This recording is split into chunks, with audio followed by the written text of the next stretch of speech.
We all know how to solve a linear equation in one variable, but when it comes to two variables, how does it make you feel? Do you get confused, or is it easy for you? Well, jump into this video right now, and I'm sure solving linear equations in two variables will be as easy as snapping your fingers. Be sure to stick around to the end of the video because you'll also learn how to solve linear equations graphically.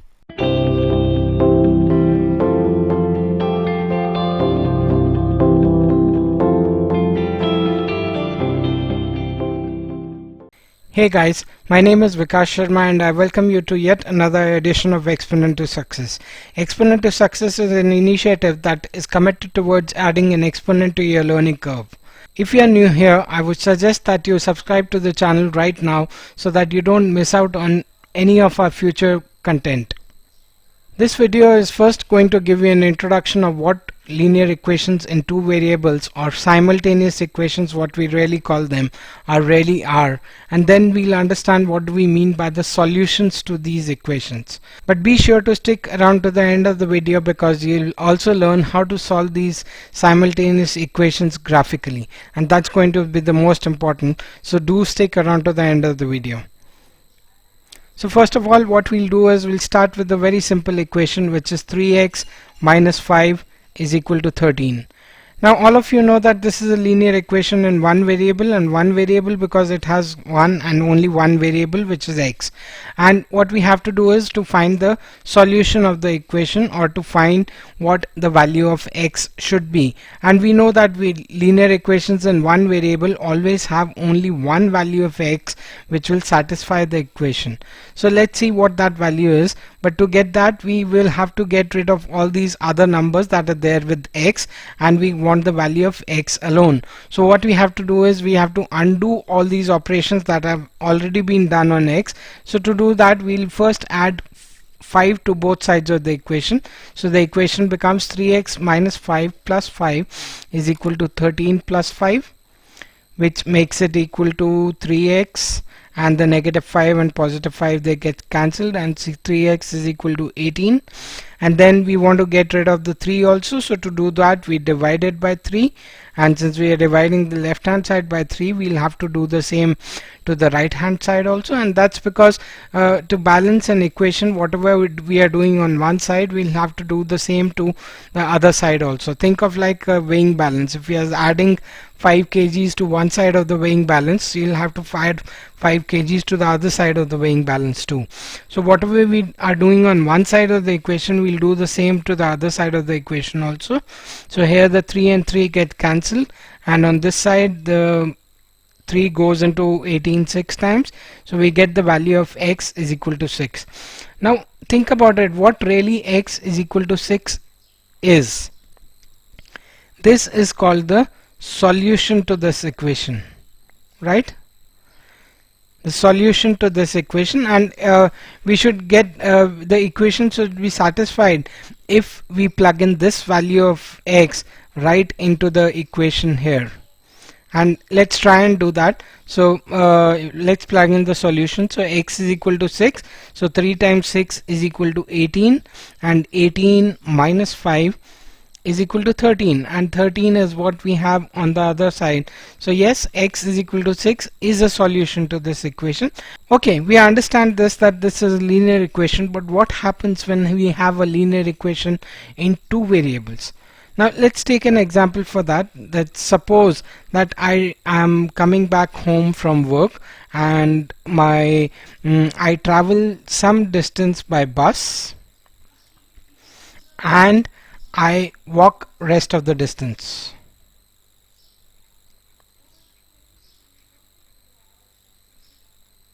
So I don't know how much distance I traveled by bus.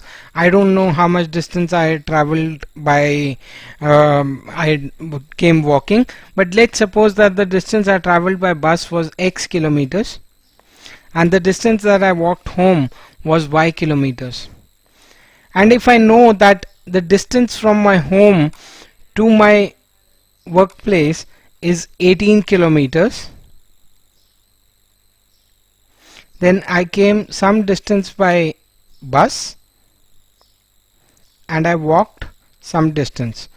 I don't know what the values of x and y are, but all I know is that x plus y is equal to 18. Now how do we get the values of x and y here?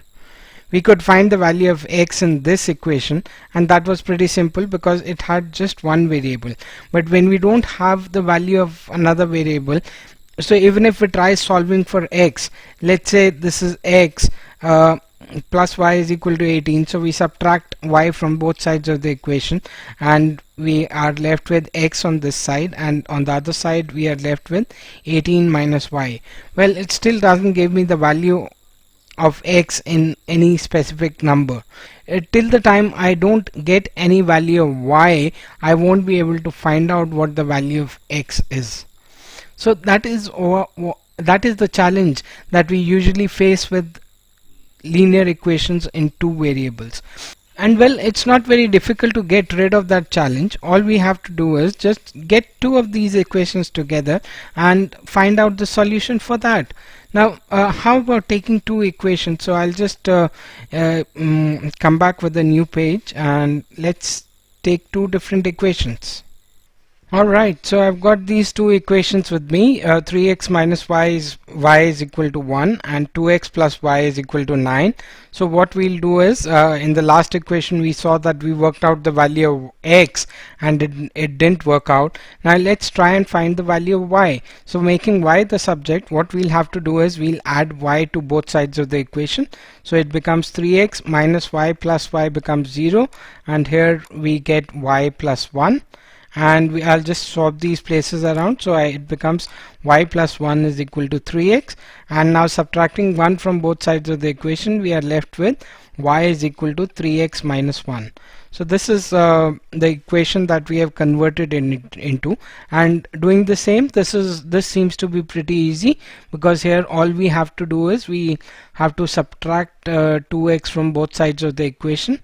So subtracting 2x from here and it becomes 9 minus 2x. So it becomes y on this side, and here I'm just going to bring the x to the front. So it becomes 2x, negative 2x plus 9. Okay, so here we find that we are still not getting a value of y. It is still in terms of x. So we can't get the value of y till we have the value of x. So why not make a table of values and try and find out that if we plug in different values of x, what values of y do we get? So now what I do is I put in different values of x and y in both these equations. So I take x here, y here, and I take x here, y here. So we'll take the same values in both of those. So I'll take negative 2, negative 1, 0, 1 and 2, and here also I'll take the same numbers, negative 2, negative 1, 0, 1 and 2. And let's see that if we plug in these values into this equation, what do we get? So 3 times negative 2 is negative 6, and we take away 1 from that, it becomes negative 7. Negative 1 times 3 is negative 3, and we take away 1, so we get negative 4. 3 times 0 is 0, and we subtract 1 from that, we get negative 1. And 3 times 1 is 3, and we subtract 1 from that, we get 2. And 3 times 2 is 6, we subtract 1 from that, we get 5. Okay, doing the same to the other side of the equation. Into this we'll plug in these values into this equation now. So negative times negative 2 is positive 4, and 4 plus 9 gives us 13. Negative 1 times negative 2 is positive 2, and 2 plus 9 will give us 11. Negative 2 times 0 is 0, plus 9 is 9. So 13, 11, 9, we can just count down to 7 and 5. Okay, so we've got what we find is that when we put in different values of x, we get different values of y, and this keeps changing. But what does it say about these two values? Let's try and plug in these values back into the equation and see what do we get. So the value of y is negative 7, so we'll say negative 7 should be equal to 3 times negative 2 minus 1. Or we say negative 7 is equal to 3 times negative 2 is negative 6 minus 1, or wow, this is negative 7 is equal to negative 7, which means that these values of x and y, when they are put back into the equation, they satisfy the equation. So what does that tell us about these two numbers?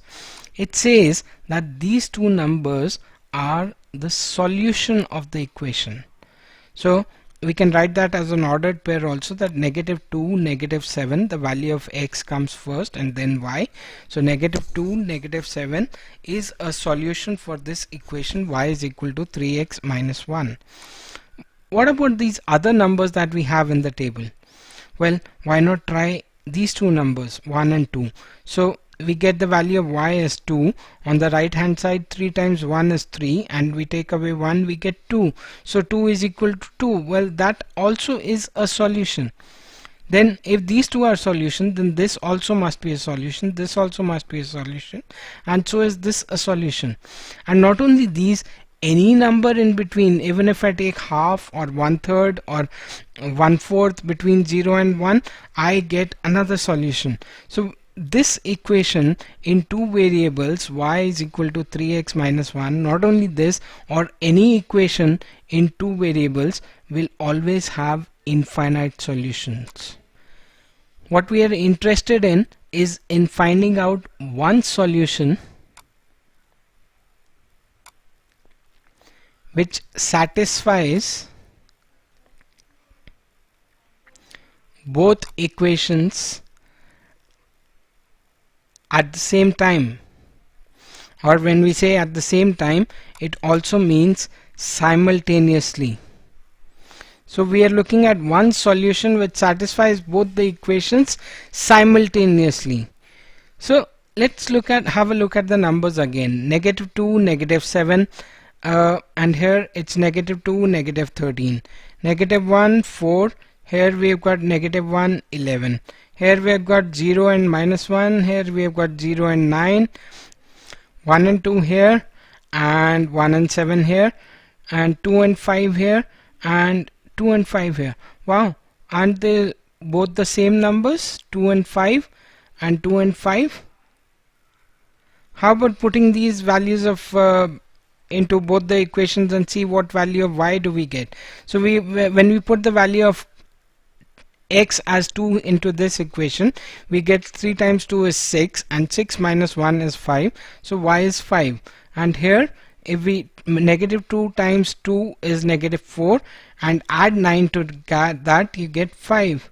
Yes, so when x is equal to 2 and y is equal to 5, it satisfies both these equations simultaneously. So that's what we mean by simultaneous linear equations, or we can also call them as linear equations in two variables, but we have to find one solution which satisfies both these equations simultaneously. And we can write, of course, like I told you earlier, we can write them as an ordered pair, 2 and 5. And since we can write them as an ordered pair, I'm sure we can plot these points on a Cartesian plane too. So why not take this table on another page on a graph, and let's see if we can plot these points on a graph. Okay, I've got these two equations for you. So there's 2x minus y is equal to 3 and x plus y is equal to 12. So we'll find out the value of y, and then we'll substitute some values of x into it and see what it looks like graphically. Okay, so to solve y, we add y to both sides of the equation. So we are left with 2x is equal to y plus 3, and then subtracting 3 from both sides of the equation, I'm going to bring this side first. So y plus 3 minus 3 becomes y is equal to 2x minus 3. Okay, that's one equation that we have, and the other is x plus y is equal to 12. This is fairly simple. Subtracting x from both sides of the equation, we are left with y is equal to 12 minus x. Now we are just going to make a table of values, and we write the values of x and y: negative 2, negative 1, 0, 1 and 2, and x and y: negative 2, negative 1, 0, 1 and 2.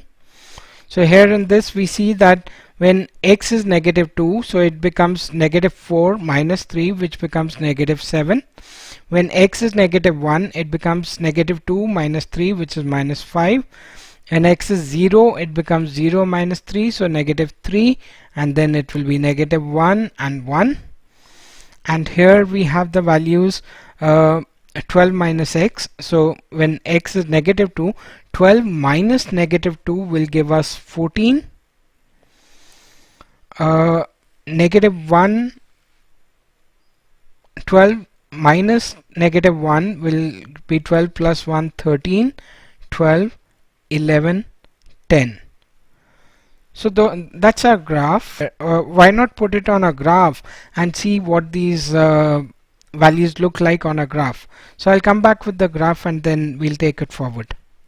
So there we see that's our graph, and if we look at this line here, this line is the equation for y is equal to 2x minus 3, and this line here is the equation for y is equal to 12 minus x.